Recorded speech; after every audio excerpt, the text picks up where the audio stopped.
What I'm gonna do is start with a quick gestural drawing, and I'll start from head to toe, and I've got, like, I'll plant in an oval shape just lightly for the head,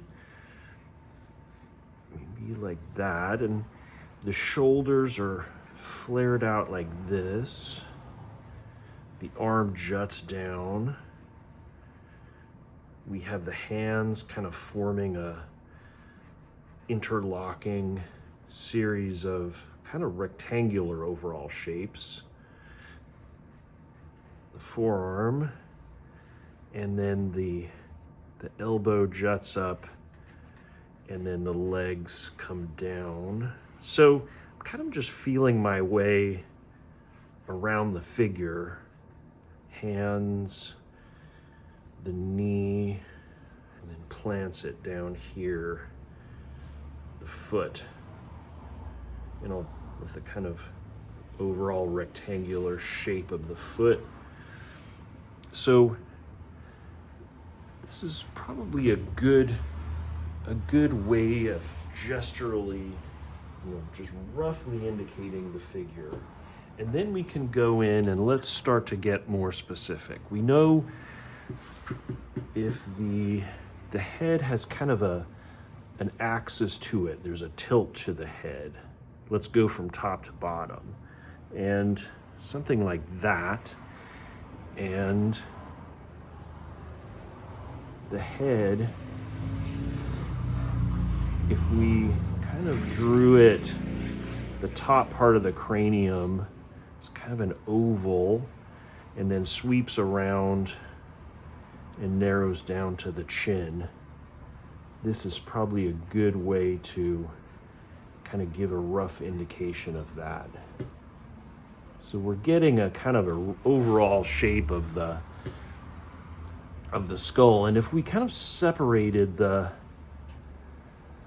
cranium part, like the brain case part, say, and we looked at and made that into sort of just a hemisphere, we could also kind of see around the halfway point of that is about where the brow ridge is, which is, basically where the eyebrows are. And you could see they kind of come across, and we'll just start to give a little rough indication of that. A little position for the nose. The main thing is we don't want to get sucked into small detail. We just want landmarks. Let's call them that, because that's a good, for this, we're looking for these landmarks that we can note in the drawing and then move on. So you were kind of looking around for all these different landmarks that will give us clues and show our viewer that we understand the pose. Now, since there's, this has a high point of view, we're looking down at the model. They're below our eye level. Look how the shoulder first appears, so we can raise up that initial mark we made, and see how there's kind of a rhythm that comes over and down and hooks up with the deltoid muscle, which is what that shape is right there. And what we can also see is there's a little bit of a pattern of light and shadow that we start to see here. What that is that gives us an indication of under there is where the collarbone is, about here. And then in shadow, there's a little bit of the bottom of the model's pectoral muscle. And we could also see, we can get the tilt of the body. Basically, so let's come over here. The other side of the shoulder is way up high. So the model's really kind of scrunching their body, and then it sweeps down. We see also the other pectoral muscle here. And we could see basically the bottom of the pectoral muscles line up something like that, right?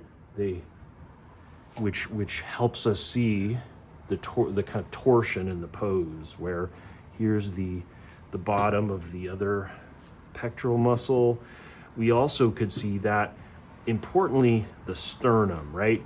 This is between the pectoral muscles, forms an angle about like this. And this is very important because that'll help us establish the tilt of the rib cage. And then we could see basically coming out here. Now we're getting there. Now, I'm just, rather than get stuck in one area, I highly suggest, keep moving around.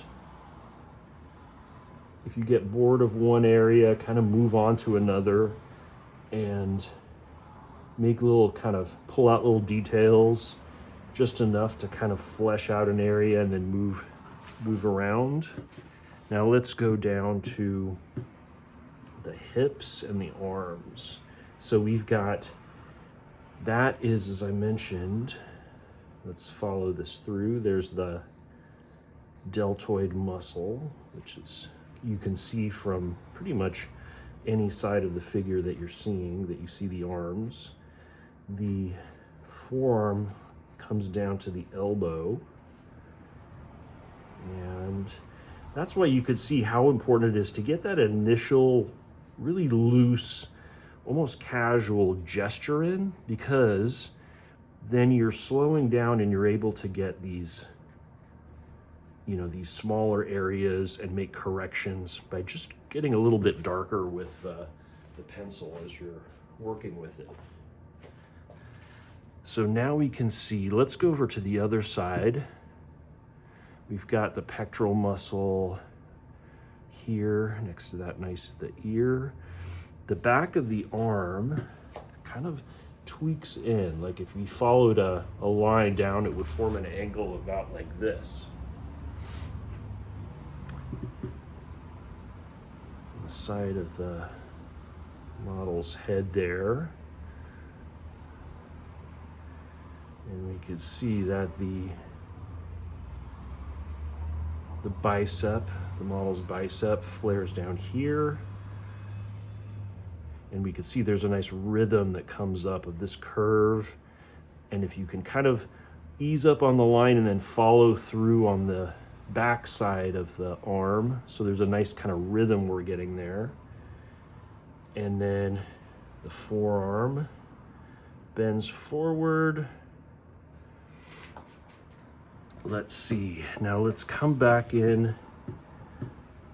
Nipple would be about here, here.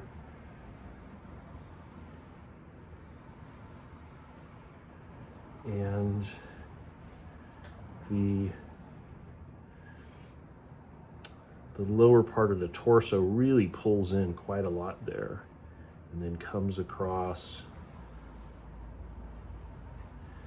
And now we can pull that thigh over. Comes here and then out the other side. There's a nice bit of muscle definition in there.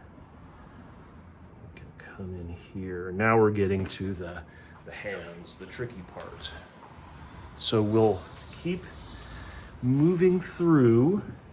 And now we're kind of balancing both couple things. We're looking for more or less accurate proportion. We're also looking for some skeletal and muscular features that we see. We may not know the name of the muscle, but we can certainly see the forearm pulls forward here. Now, the back of the wrist actually starts about here. Let's see.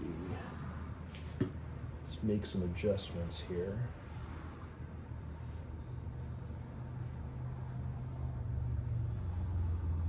So the back part, what I generally do with the hand is I draw in basically it's like a trapezoidal shape, right? That's where the knuckles of the hand are. And there's the back of the hand. And then I'm gonna draw in, it's kind of like where it attaches to the forearm. And I just basically like to reiterate that the forearm is kind of a cylindrical shape. Then the back of the hand, as it comes up towards the pinky, these areas, what you're seeing here is actually under the skin, these metacarpals or metatarsals. I think it's metacarpals, but these back parts of the bone, that's what's forming these, the knuckles is what we would call them. And then we'll get that nice tilt. And what I do is treat the fingers as kind of like they were faceted, right? So they'll kind of come forward, the knuckles are here, then where the fingers bend is here, and then they kind of turn in space basically here, and we can go later to flesh them out more, but essentially it's going to be, something along these lines. Excuse me, along these lines that can be, fleshed out more as we go. And the back of the other hand, I'll indicate a line to show the curve of where those knuckles are, and then the initial upper part of the fingers where the bend is about here. That's sort of a good way to just indicate their position. And then we can go in, let's give a little bit more clarity here. We've got this curves, comes up under the skin. There's some knuckles and tendons. This bends here and comes up. This bends up a little bit.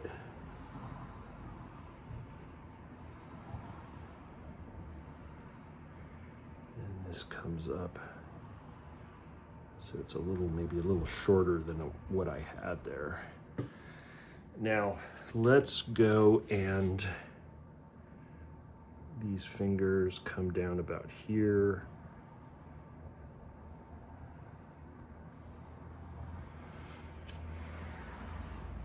Now let's look for the other detail in here. So notice how the thigh is going to come down and pretty close to where our initial gesture was, so that puts us in a good position.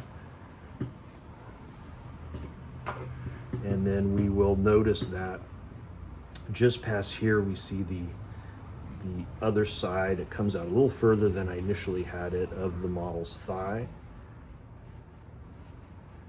the back. And then we'll give extra, if the back of the heel actually comes way up here. So this is, the back of the foot is there's a really big bony protuberance in there. And then I'll kind of exaggerate, but attached to that is the Achilles tendon that then flares up and attaches into the calf muscle here. And then, the foot is kind of bent over a little bit on this direction. And then we can give this foot a little bit more attention. We have the front of the thigh comes over, back of the thigh, and actually is going to be a little bit more up here. And the front of the leg bone comes right up under the surface about there. And then we're still lining up pretty well. I'm going to draw myself a little circle here, and that's going to help me visualize that the bottom of the the leg is, it's basically a cylinder, comes up, and then that nicely defined calf muscle juts up about here. And then I'm going to make a nice kind of round area for that hard heel of the foot and it comes down. And I'm just gonna make a little indication for where the big toe is. And I'll get a little bit, I'll show a line of where those little piggies, the little toes line up. Without going into detail, if there's time, we can go a little more. But for now, that's a good, we've kind of nicely, quickly blocked in the overall figure. And then from that point, we can go in, we can see, let's give a little bit more clarity to the shoulder.